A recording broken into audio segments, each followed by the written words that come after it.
Hey, what's up? My name is John Bonjour. I am a comic artist and film enthusiast. I would like to enthuse about some film, and I have drawn some art. Today we are talking about Jurassic World Rebirth, and can I be honest with you? I kind of can't believe I'd like to enthuse about this film.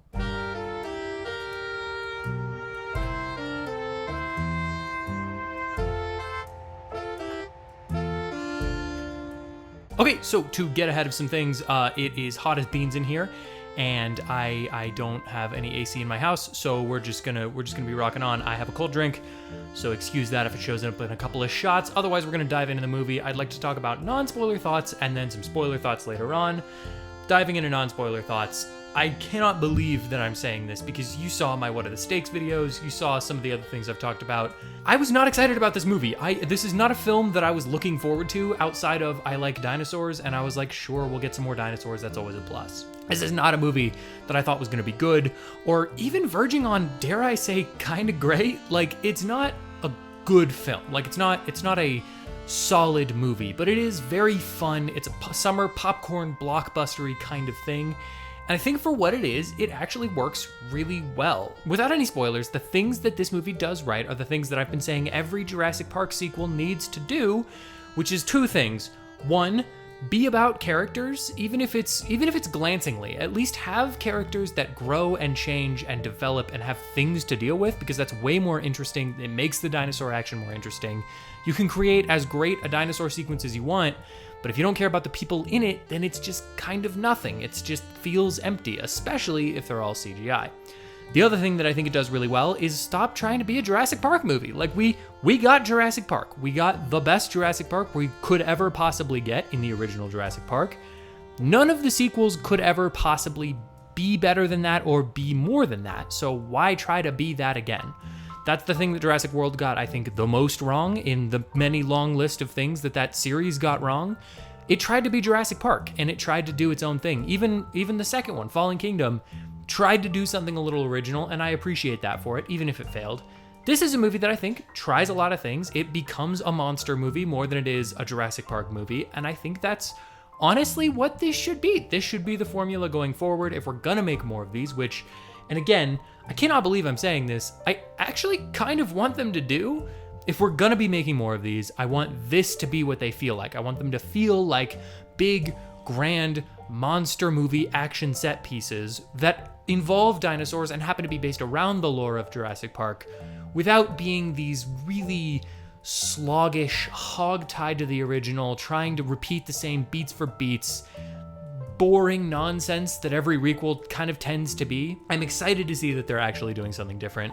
This is, though, to be fair, not a perfect movie by any means. It is bare bones in terms of plot. The characters, while they do give them something to do and they do give them arcs, are not phenomenally written. You know, like, they're not, the writing on this is not incredible.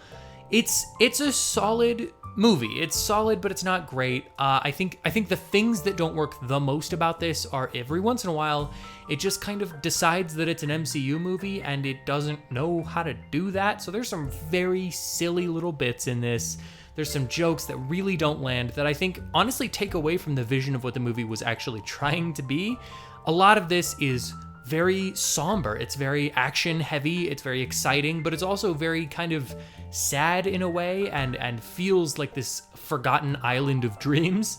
And I think that that's something that this movie does really well when it tries to do it. And then every once in a while there will be a scene where, I don't know, I guess I can't really spoil it, but to spoil it, there's a scene where like a guy is taking a piss and dinosaurs are about to attack him, and then another dinosaur attacks the one behind him all while he's pissing, and it's like, that's not what this is. That's not what this should be. Like, that's not the movie you said this was. That's not the movie it's been up to that point. So there are just a couple of moments that feel shoehorned in, like a studio note was like, make this part funnier, like add a little goof in this. And I just don't think it needs the bits and skits.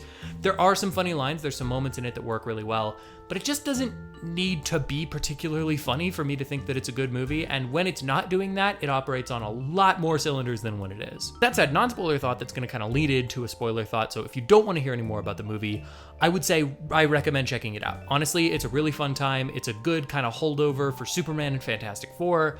I think it's going to make up just a butt ton of money because it's a very crowd-pleasing movie. It's really fun. And if you like the Jurassic Park movies, even if you don't, honestly, like if you like the first one and none of the other ones, you kind of might like this one. I think it's worth checking out. If you're into dinosaurs, it's especially worth checking out.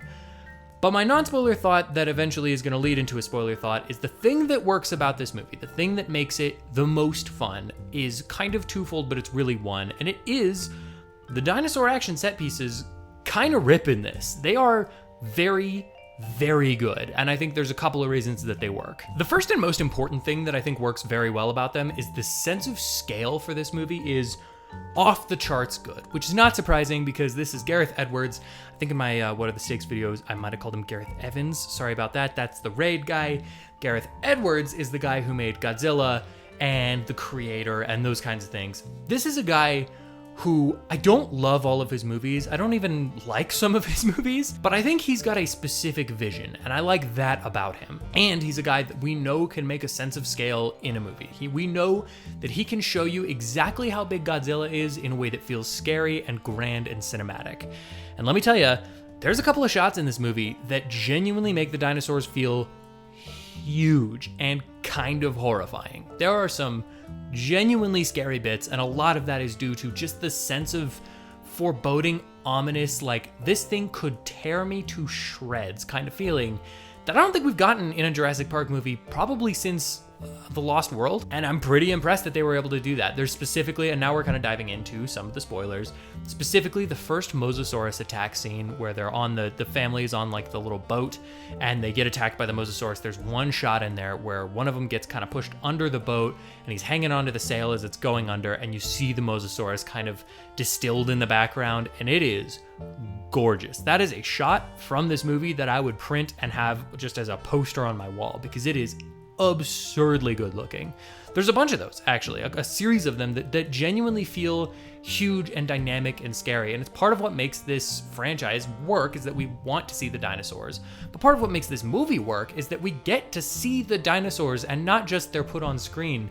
They're lovingly crafted in these genuinely solid action set pieces. There's one that kind of feels like it was ripped from part of the book, where they're like on a raft going down a river, and I don't know if it was a T-Rex or some T-Rex adjacent character, dinosaur, but there's a scene where they're on a raft and they get attacked by this T-Rex-ish creature, and it is really, really good. Like, just a great sequence. There's probably 4 or 5 genuinely solid action sequences in this movie that I will remember as being up there in terms of the franchise. And I'm very happy to say that because I can't stress this enough, really thought this movie was going to be a straight duker. Like, I thought this was going to be a genuinely bad movie. And it's crazy that I'm coming out of it going like, yeah, it's actually pretty good, and I kind of want to see more of them. Another thing that they don't really talk about, although we kind of get a pretty clear image of what it's going to be, is that this is dealing with the island that was a research facility which has all of the dinosaurs that they kind of messed up too bad to put in the park. And I'm kind of 50-50 on that. Honestly, there's a part of it that kind of feels like it's leaning more into that monster movie element that I can get behind. Like, the portrayal of dinosaurs in Jurassic Park from the beginning has never been scientific. It's never been an intentionally solid viewing of dinosaurs. It's just big, cool monsters that happen to look a lot like pictures of dinosaurs. Even the things that they get wrong, like the velociraptors, are really Utah raptors, and really Utah raptors had a lot more feathers and a lot more things like that. So that's like, they've never been accurate in their portrayal. So choosing to do things like, I think it was the Distortus Rex, or the like weird raptor pterosaur hybrid thing, like choosing to have those in here, I was a little bit at first kind of like, I don't know what we're doing here. And having the little like baby dinosaur thing is fine, I guess. I'm not in love with it, but I understand why you'd do it. But that said, the Distortus Rex or the D-Rex, whatever it is, genuinely scary, really solid, very freaky. He is kind of a cutie, like he's got a big bulbous head, like what kind of fish is that? There's like some kind of whale or something like that. It's like those goldfish that you see in the PetSmart or whatever. It is a genuinely scary creature, and I think they use it exactly to the point that they should. I've heard a lot of people complain that there aren't enough of them in there, and I don't think that's true. I think by the time we get to the points where they're in there, the movie has been kind of building up from like appreciate dinosaurs, see some new dinosaurs, start to see that some of these dinosaurs don't look like the dinosaurs we know and love, and then get into the bits where we get to see all the mutant freaks. I think that's very fun. I like the idea that they're kind of secluded on the island. I think they just handled that really well. I do kind of worry about the idea of where they would go with that in the future, but like, you know, with this series, like, who cares? Just appreciate the wins when you get them. That said, like I mentioned before, while the action set pieces are very, very good, the thing that kind of doesn't work about this movie is some of the character stuff is pretty flimsy. Like Duncan, classic Duncan, his character arc is fine. It's just like a guy who lost his child. We're not 100% sure how. It's never like explicitly explained. And I think every once in a while they kind of touch on the idea that he's like was negligent or something like that. I think that's cool. I don't mind that we don't know what happened. I'm very cool with that. But then his whole thing at the end, the reason she screams Duncan so weirdly in the trailer is because he goes and he sacrifices himself to save this child and let the rest of them get off the island, which is like a powerful, solid moment. I think it's a very good little bit in the movie.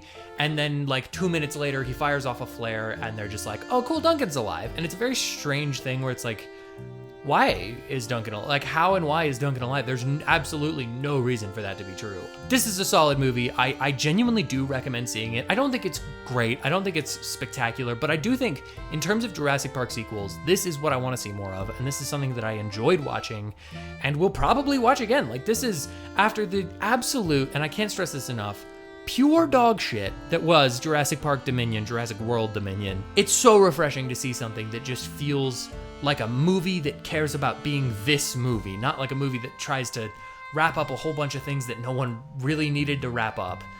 It's very nice to see, and honestly, if we never get another Jurassic Park movie, this is a good way to go out. Check it out. If you haven't seen the movie, I definitely recommend it. But what did you think of Jurassic World Rebirth? Do you like it? Do you hate it? I've heard a lot of people that don't like it, so that's a very fair opinion. I would love to hear your thoughts in the comments below. Thank you so much for watching this video and checking out my channel. If you'd like to hear more of my thoughts on movies, comics, TV shows, anything you like, hit the like button, the subscribe, and comment down below what your favorite dinosaur is, and also what you'd like me to review next. Or do none of those things because I am not your dad.